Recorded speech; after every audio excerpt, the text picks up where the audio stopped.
We left bright and early this morning. We're meeting up with Easton Fothergill to go check out a boat for called the Cast. If everything works out, we'll be headed home with the new boat. Update, just about all my rods and reels flew out of the bed of the truck and into the highway. Minor setback. So the day's finally here. We picked the boat up and we're gonna launch it for the first time, and we are out on Lake Guntersville.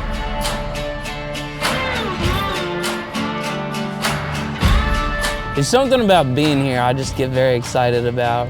This might be the biggest drum I've ever caught in my life. Big fish. Gonna jump, gonna jump.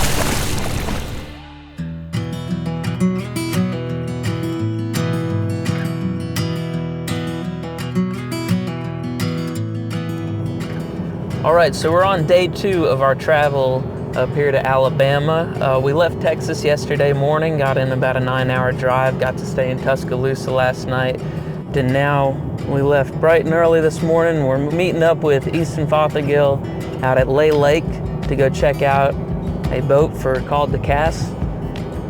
And we're gonna give it a test drive, catch up with Easton. And if everything works out, we'll be headed home with the new boat.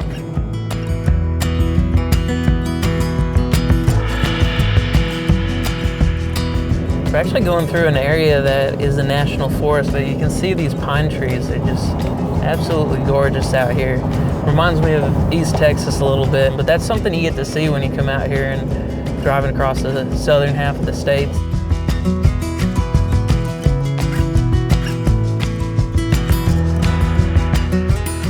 All right, so update, and it's not a positive one.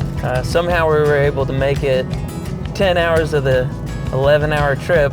Everything good, safe, and in the last 30 minutes or so of our entire trip, our ratchet strap came disconnected in the bed of the truck, and just about all my rods and reels flew out of the bed of the truck and into the highway, but minor setback. Yeah, not great, but we still got a lot ahead of us, a lot to look forward to. Staying positive.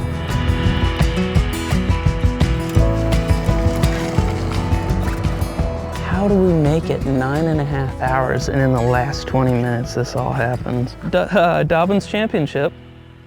I think it was a 713 Championship Series. All my other ones I was gonna say, like, I was expecting worse, but then I look at that. Yeah, this is... Like, for them to go bouncing down the road, like, you know, we stopped real quickly. I would call that, like, minimal for flying down the interstate. Yeah. I can only laugh at this point, man. It's one of those things I can't, like, identify the damage on it yet. And I feel like I'm gonna find out right on my first hook set which ones are compromised. Yeah. All right. Here she is, man. Yeah, it looks fantastic. I think it's got 320 hours on it now. Just last night I put new bushings in the Raptors. Good to go there. Very cool. It's one of the things that drew me to this boat is just your battery setup. I started with just these two and then those, but I added a third 36 volt. Okay. So there's 2 here and 1 here. And I killed that one time, and it was literally a 15-hour day looking for beds all day long. Like, I mean, yeah. you got to work hard to kill those. And then I got 2 1680s for all the electronics, and then this is your starter here. You turn it this way towards that switch, it's 16 volt, but if your 16 volts go down, you can switch it this way and run everything off the 12. The far ones over there are the trolling motor? Yep, these 2 smaller ones here are the 16 volts. Okay. You said this is a 8616? Yep, 8616, the rest are Apex 13s. Cool. I'm not too familiar with the Apex. I come from a bunch of Helixes. Yeah. So touchscreen. Yep. Yeah, I can walk you through it too. Okay. Want to put it on the water? Yeah. Just pretty straightforward as. Yeah, I mean, this is your 325. 325. Tells you everything about the engine. Yeah. That's how you connect to the speakers, the radio. Here's all your live well controls. Very neat. I think that's gonna work.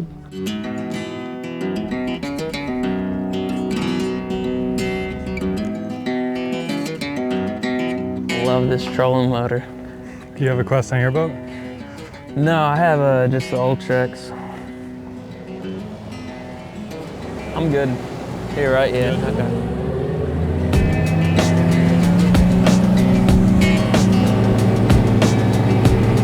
Gosh, beautiful lake.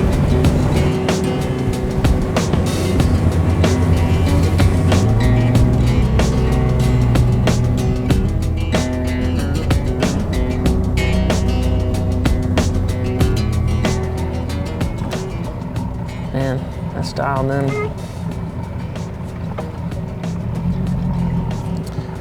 Awesome. So you want to switch with me real quick? Just because I'm so familiar with the layout, is just a little intimidated by that touchscreen, but you talked me through that pretty well. And just, I think after I just see you kind of navigate through the screens and like kind of just a little bit more familiar with them. So on the Skeeter touchscreen here, you have obviously all your engine, you got your RPMs and temperature and all that. Media is how you connect to the radio. There's 2 speakers in the boat here in the cockpit. You connect to that with your phone, Bluetooth. Here's all your live well settings. You got your fills, your recircs, and the oxygenator in there, and then there's also a timer for the live well.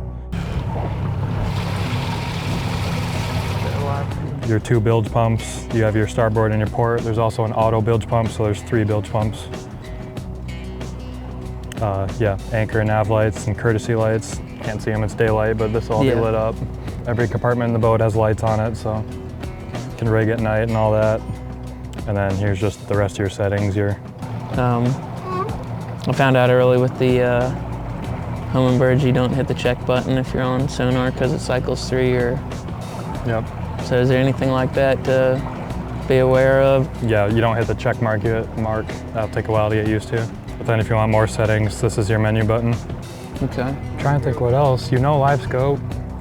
I'm sure I could learn a few things. I can. Want to talk me through a little bit? I mean, with the opportunity. I mean, I haven't messed with the settings at all. This is how I run it.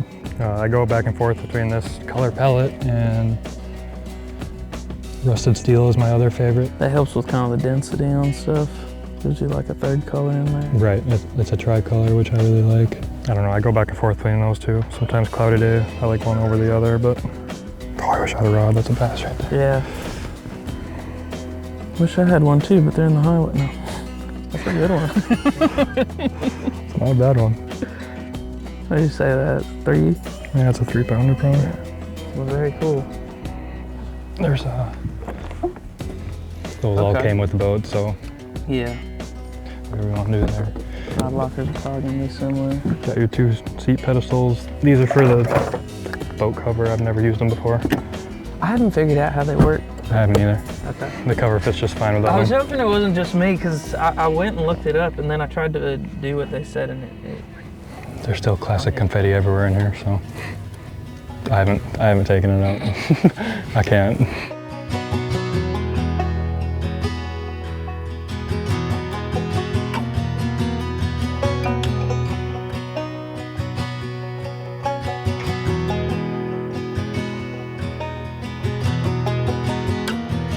Competitive bass fishing, it's always been a hobby for me. Like, I enjoy it. I like the competitiveness of it, but I think, and everyone fishes for their own reason. But man, there's something about, for me, seeing other people catch fish, being able to put a plan together and introduce them to the sport that has meant so much to me. What made me a big fan of yours, like obviously having the opportunity to follow you in the Classic, but how I got that opportunity to be the camera boat is that was the first year I volunteered to be the president of my bass club. We joined Bass Nation and I got an email saying that, the Classic's coming, they're looking for 4 more volunteers, and I threw my name in the hat. Maybe I'd get something, maybe I wouldn't. I felt like the opportunity I had to get out there was just a blessing in itself, but then to be paired up with you and somehow swing that, I got to follow you all 3 days. Man, that was, I'm sure, like, life-changing moment for you, obviously. Yeah. But moving on to Fork, that was the 2nd time I got to follow you. And we had a joke amongst the camera team that being the lucky camera boat on that, because you got your Century belt on that one, right? I did, yeah. Another top 10. Man. We gotta hire you full time. I need Craig around more. How all that worked out is just a meant to be thing, and oh yeah. And it's a lot more fun for me too. Like, we've gotten to know each other a lot more, you know, throughout the Classic, and then, you know, we got to be together again at Fork. But it's really fun for me competing to know everyone involved, know the camera boat driver. Obviously I know my camera guys, but just such a cool experience to build that friendship there and just have it come together like it did. It's pretty crazy. I know this boat has meant a lot to you. I just wanted to let you know the boat has a good future ahead of it.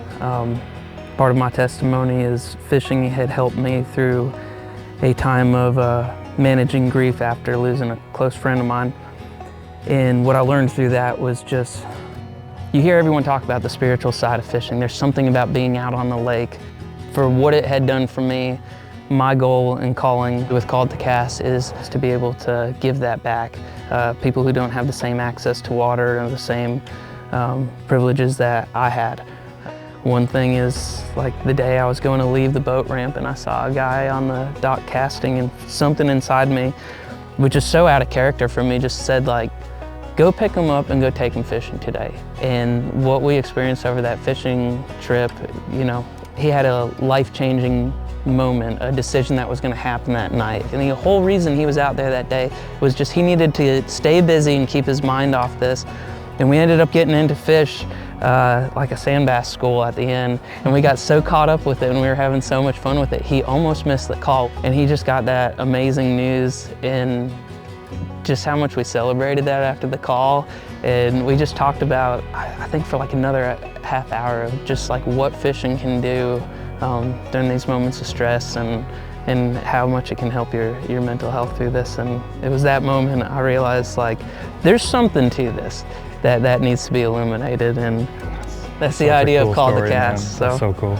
Yeah, like you said, that boat does mean so much to me. It changed my life, and I'm looking forward to, with it in your hands, it's going to change a lot more people's lives. So I'm really looking forward to seeing what you do with it, and it's got a lot of life ahead of it, that's for sure. Thank you so much for coming out with us and giving me the opportunity to purchase something that's very sentimental to me, sentimental to you, and having a piece of Bassmaster history. Man, I couldn't be more thrilled. So thank you so much for the opportunity. Of course, man. Can't wait to see what the future holds.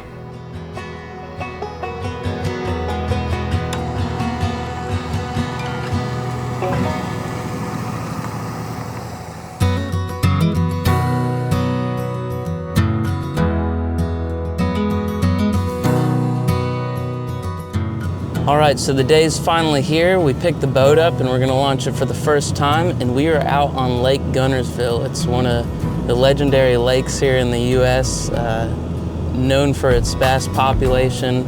It's fall time, so it may take us a little bit to find some fish, but this is one of those lakes, once you find them, you can get into something, so we're really looking forward to it.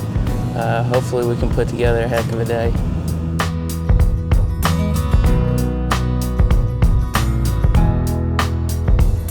You don't get this in Texas. I mean, you can just see out here the rolling hills, the pines. There's something about being here I just get very excited about. But I think with the temperatures this morning, we're looking at 57 degrees. I think we're gonna start looking for suspended fish. Some schooling up on bait. Gonna get into the live scope a little bit, and as the day gets warmer, I think we're gonna move into the grass lines. Go check out around humps and stuff, see if we can find some grass lines where they're trying to tuck into, get some of that heat from the sun. Some of those thicker portions that's still maintaining some of the heat from the summer. But we're going over to a spot we caught them before. Gonna fish history a little bit, see if we can pick up on something and hopefully put together a pretty good day.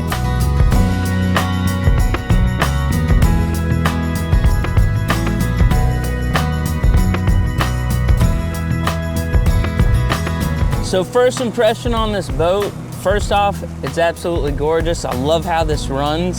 But the one thing I've noticed about this is the benefit of getting it from who I got it from, an elite angler. is everything is so well dialed. My graphs have never looked like this before. Those are fish sitting right there, and I know that because I see them right here on downscan, and then you can also see them here on the 2D, these little arches right here. The separation between your bait and fish is just perfect. And it just proves to the point, like when you use your tools correctly, they go so much further. And just the clarity of these screens right here, the contrast, how everything's dialed in, I'm seeing everything on here. And I don't even have to mess with it. It's ready to go.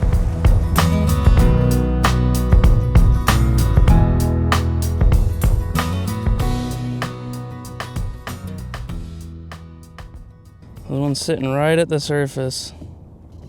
He's following, closing the gap. And said no. Not seeing as much on structure as I'm just seeing out in the open. Ooh, he just sped up. He said no. It's all right, we're gonna regroup. There's plenty of fish around here. Different times of day make them behave a little bit different. So I'm seeing schools of bass out here. They're very aggressive getting to the bait, but they are peeling off very early, which is a little concerning. It's either they're familiar with it or something's with the profile that's not exactly what they've been going after this entire time. There we go. This is what I'm looking for. It's gonna take a while to get down there, and I'm gonna have to be pretty accurate with it, but a lot of the bait we're over right now is very small. This one's a little smaller than I like to do, but it gets bit.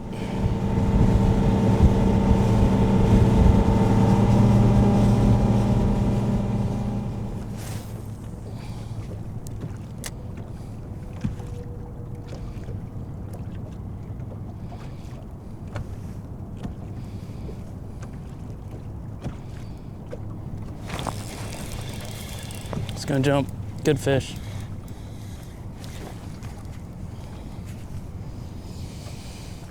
Lost him.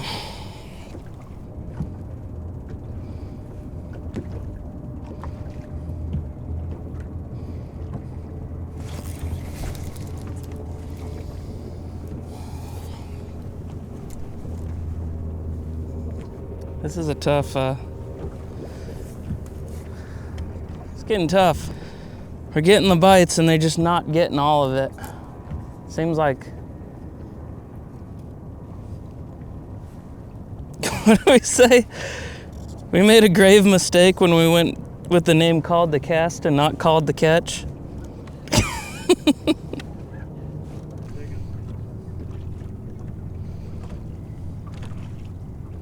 They're gonna see this one.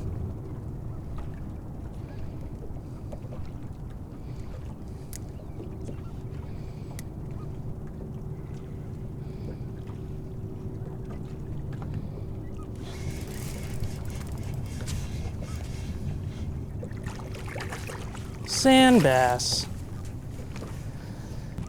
Good sandies. Great sandy.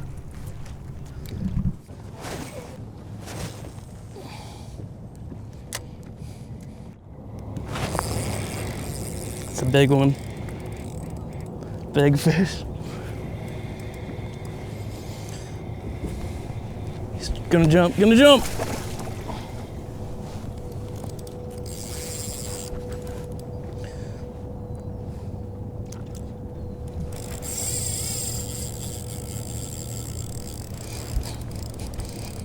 Big fish.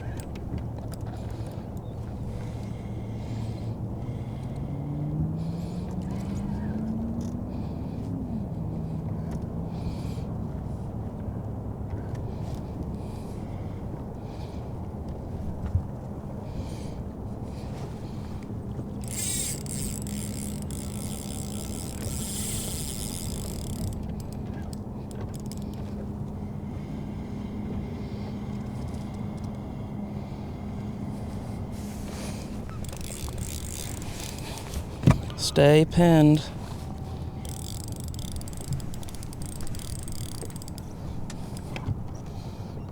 Okay, I got him on the side I want him on. I just hit. It's Stay down.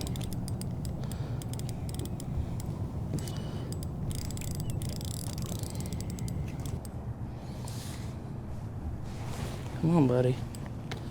It's coming up.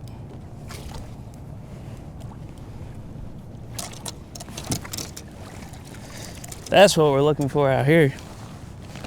That's what we're looking for. That's what we're looking for. Look at her. Look at how this fish is built. It's like the length of the 3, but definitely 4 something. There's a good fish. Good at catching fish when you're not ready. Come over here. It's a big drum. Oh my goodness. Look at him. Ugh. Guys, this might be the biggest drum I've ever caught in my life. I usually don't get excited about it, but this fish is a massive fish. Look at this thing. This thing is a unit. Ow. Huge drum out here. Now I'm gonna have to get this out of his mouth. Huge, huge fish gut. It literally broke my hook.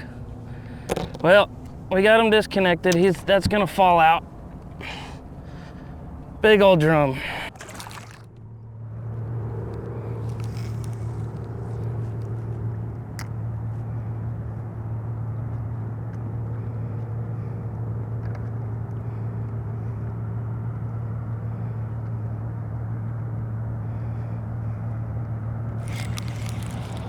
Good one too. I'm gonna try it one more time. He barely got it.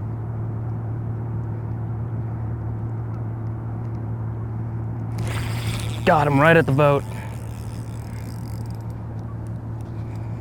He looked like a better fish too.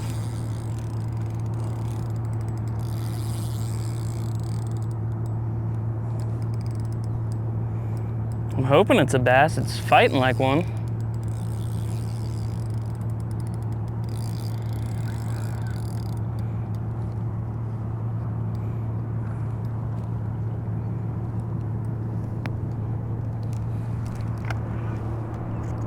Probably gonna be like a 3-pounder maybe, I'd hope.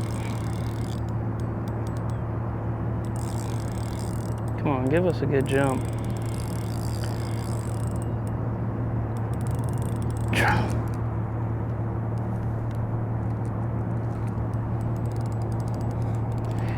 He went after it like a bass though, that's what's bothering me.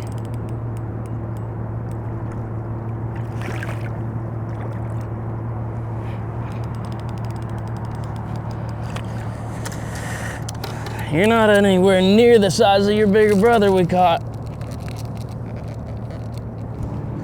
Dum da da dum dum dum.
So we made the drive from Texas, met up with Easton, got an amazing boat, and as an added bonus, got to fish Guntersville. We got into a couple fish out here. You know, I'm starting to learn, like, even though you see them on the screen doesn't mean they're gonna be in the live well. Still, we had a blast. I got a great sampler of all the fish that are out here, from the drum to all the catfish. And we actually walked away with about a 4-pounder that was pretty neat. We didn't catch as many as we had hoped, but I'm so excited to see what the future has in store for this boat.